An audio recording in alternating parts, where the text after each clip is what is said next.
Napoléon Bonaparte est intellectuellement un enfant de la Révolution française. Il a, pendant toute sa jeunesse, lu des livres qu'ont lu toute cette génération d'acteurs de la Révolution, de la fin du XVIIIe siècle, c'est-à-dire en grande partie des humanités, et plus précisément des philosophes, des livres. En termes de conviction, Napoléon est un républicain. Napoléon était intellectuellement étranger à la tyrannie, puisque toutes ses lectures lui avaient appris qu'elle était néfaste dans l'organisation d'un gouvernement. Et c'est donc tout naturellement que le régime qu'il fonde en 1799, après le coup d'État dit du 18 mai, est une république, le consulat. Ce régime républicain est régi par une constitution, la constitution dite de l'an 8. Elle sera appliquée tout au long du règne de Napoléon. Ces quatre grands codes vont influencer le Napoléon était un républicain qui effectivement s'est fait sacré empereur. Mais cet empire, et donc ce titre d'empereur, n'est pas de son fait.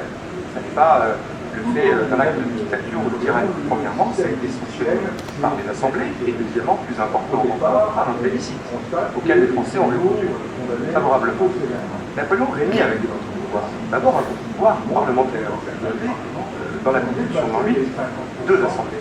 La première, le tribunat, dont la mission consistait à discuter des lois sans avoir le pouvoir de les voter. La deuxième, le corps législatif, qui lui vote les lois sans avoir le pouvoir de les discuter. Il y avait ensuite une autre assemblée essentielle dans le fonctionnement du régime napoléonien, le Conseil d'État. Ce Conseil d'État est une assemblée de techniciens. Leur rôle est d'assister le gouvernement dans la création de la loi, premièrement, et deuxièmement, d'aller défendre ces lois devant les assemblées. Ce qui ne signifie pas qu'ils étaient soumis au gouvernement. Loin de là, ils ont, à maintes occasions, au cours de l'Empire, défendu leur opinion et parfois en allant contre les convictions ou les désirs de l'empereur. Il y avait ensuite le Sénat dit conservateur, au sens de conservateur de cette constitution, qui est le garant du respect de la Constitution.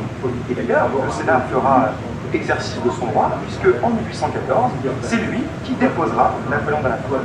Et il y avait aussi des oppositions naturelles. Par exemple, les royalistes. Les royalistes n'avaient pas disparu en France. Il y avait déjà des hommes politiques royalistes, premièrement, et ensuite une opposition royaliste parmi le peuple. Napoléon devait donc composer avec eux. Et ces royalistes essaieront à plusieurs occasions, non seulement de l'assassiner, mais encore de lui prendre le pouvoir avec des tentatives de coup d'État. De même, y avait-il les républicains jacobins, c'est-à-dire les républicains les plus radicaux. Eux-mêmes essaieront aussi de renverser Napoléon Bonaparte sans succès. Donc penser que Napoléon Bonaparte pouvait régner sans faire ce qu'on appelle aujourd'hui de la politique, c'est-à-dire négocier, concéder, est une illusion. Il devait, comme tout le monde, dealer avec un environnement politique très chaotique qui était celui qui succédait à la Révolution française.